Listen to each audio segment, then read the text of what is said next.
국제 정세가 또 한 번 경랑 속으로 치닫고 있으며 특히 동북아시아에서 중국의 대만 포위 훈련 완료 소식이 전 세계의 이목을 끌었다. 러시아의 우크라이나 침공 여파로 기회를 엿보던 중국이 행동에 나섰고 대만을 상륙함과 함정으로 포위한 뒤 통신시설을 단절시키는 훈련을 마무리한 것으로 확인되었다. 도널드 트럼프 미국 대통령의 집권 2기로 접어들며 중국의 야심은 더욱 노골화되고 있고 미 국무부에서는 한국의 대만 방어 관여 가능성을 언급하며 새로운 논란을 낳았다. 지금까지 미국은 대만 침공 시 한국의 개입을 공식적으로 요구한 적이 거의 없었지만 최근 동북아 안보 환경 변화로 한국의 역할이 주목받고 있다. 중국은 대만 공습부터 사이버 고립까지 5단계 작전을 준비 중이며 군사 전문가들은 이미 준비가 끝난 것으로 분석하고 있다. 중국 군부는 대만 포위 시간을 13시간으로 단축해 6개 항구를 봉쇄하고 속전속결로 미국과 주변국의 개입 전에 대만을 함락시키겠다는 전략을 세웠다. 중국 네티즌들은 순식간에 수백 척의 함대를 동원할 수 있다며 힘을 과시하고 있고 복수의 조선소에서 중국판 이지스함과 상륙함 등 수백 척을 목표로 건조를 진행 중이다. 한국은 최근 초대형 선박 수주에 집중된 반면 중국은 벌크선과 컨테이너선 등 대량 수주를 통해 빠른 건조 능력을 확보하며 함대 확장에 박차를 가하고 있다. 시진핑 국가주석의 사면임과 대만 수복 의지가 강해지면서 중국의 군사적 움직임은 더욱 가속화되고 있지만 일부 전문가는 성능 저하와 질적 향상 부족을 지적하며 의문을 제기했다. 그러나 미 군사연구소는 중국의 해군과 군사력이 크게 성장했다고 평가하며 대만 전쟁에서 승리하려면 미국이 재래식 자원의 80%를 투입해야 한다고 경고했다. 중국은 일본과의 영토 분쟁 지역인 센카쿠 열도에 상륙하면 일본을 순식간에 점령할 수 있다는 시나리오를 제시하며 일본 해군을 능가하는 전력을 과시하고 있다. 이에 따라 동북아시아 안보가 고조되며 대만 방어라인 설정이 필수적인 상황이 되었고 미중 간 설전이 다시금 격화되고 있다. CNN 등 미 언론은 중국이 대만을 침공하면 미국이 주변 병력을 즉시 배치할 것으로 판단했고 한국과 일본 주둔 미군이 동원될 가능성을 언급했다. 미 국방부는 일본 남서부 자위대를 보급부대로 활용하려 했지만 일본 지자체와 주민들이 반발하며 회의를 거부해 계획에 차질이 생겼다. 일본 트위터에서는 대만전에 개입하고 싶지 않다는 의견이 다수 제기되었고 미국의 강력한 동맹국인 일본의 이 같은 반응에 미 국방부는 당혹감을 감추지 못했다. 최근 중국의 해군 팽창 소식이 전해지며 한국의 역할이 새롭게 부각되었고 트럼프 정부는 한국의 대만 문제 관여 가능성을 타진하고 있다. 스탠퍼드 국제학 연구소 연구원은 중국 분쟁 시 주한미군을 한반도 박비상 상황에 활용해야 한다고 주장하며 한국이 인도태평양 안정에 기여할 것을 우회적으로 촉구했다. 바이든 정부에서도 비슷한 맥락에서 주한미군 활용을 언급한 적이 있으며 이는 대만 지지와 한미 동맹의 가치를 강조한 발언으로 해석된다. 대만 방송에서는 한국의 군사력을 높이 평가하며 K2 전차와 천문학적 물량의 K9 자주포 등 한국의 방산 능력을 조명했다. 대만 TVBS는 미군은 공군, 일본은 해군, 한국은 육군으로 대만에 파견된다고 과감히 예측하며 한국 병력 파견 가능성을 논의했다. 대만과 중국 일부 군사 채널은 미국이 한국을 동원하면 거부할 수 없다며 주한미군까지 대만에 투입될 경우 한국이 따를 수밖에 없다고 주장했다. 이에 따라 대만전 발발 시 동북아 동맹국들이 중국을 막는 흐름이 형성될 수 있다는 전망이 나오고 있지만 한국은 자주국방을 우선시하며 신중한 입장을 유지하고 있다. 한국은 주한미군 주둔 비용을 부담하고 있는데 이를 대만 방어에 활용한다는 논리에 대해 의문을 제기하는 목소리가 크다. 트럼프 대통령은 주한미군 주둔비 증액을 추진 중이지만 대만 문제에 대한 소극적 태도로 인해 한국 내에서는 혼란이 가중되고 있다.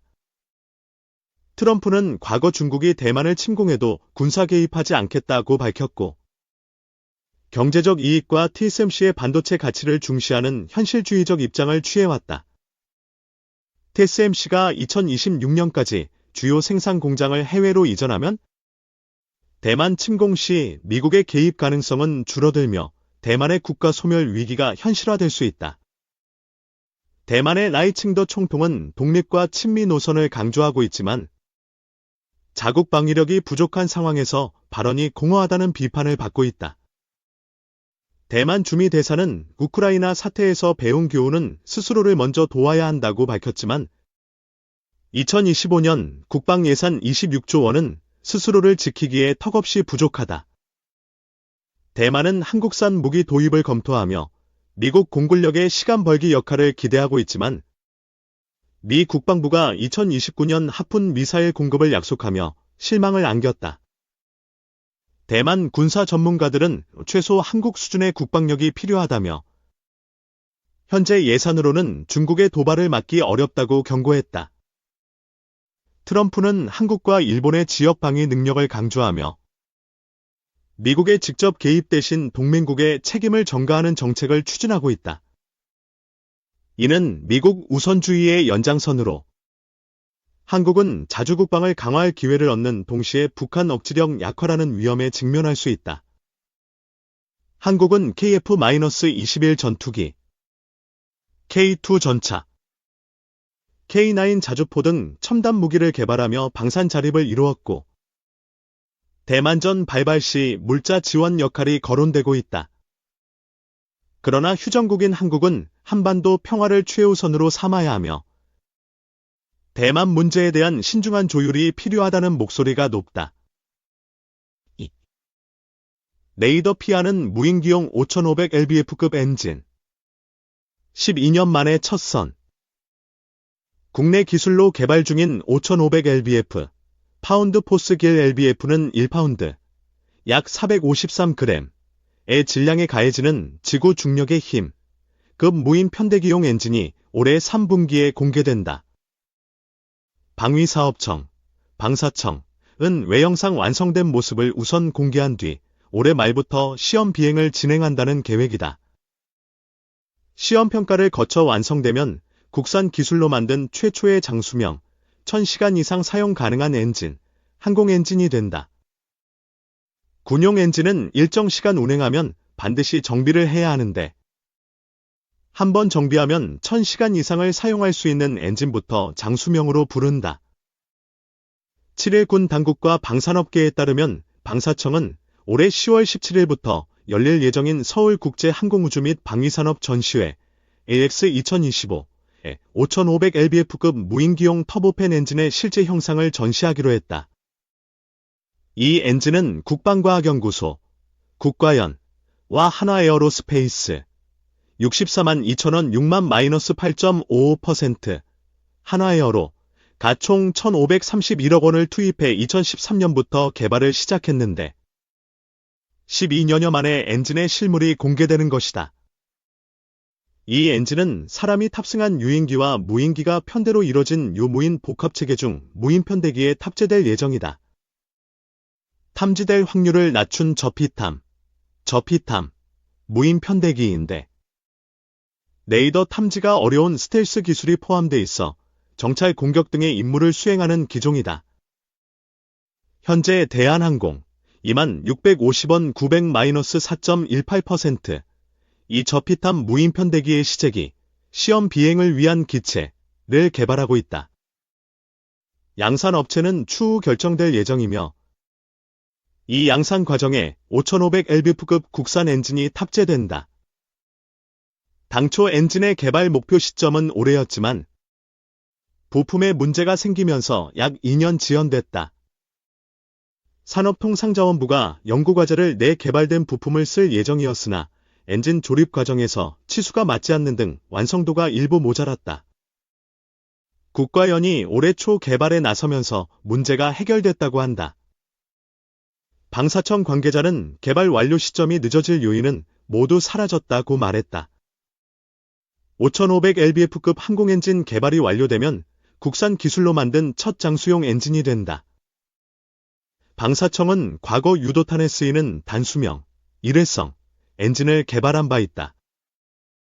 업계 관계자는 국산 항공엔진은 전투기에 사용되는 군용과 민항기에 탑재되는 민수용으로 발전시킬 수 있고 수출 제약도 없다고 말했다.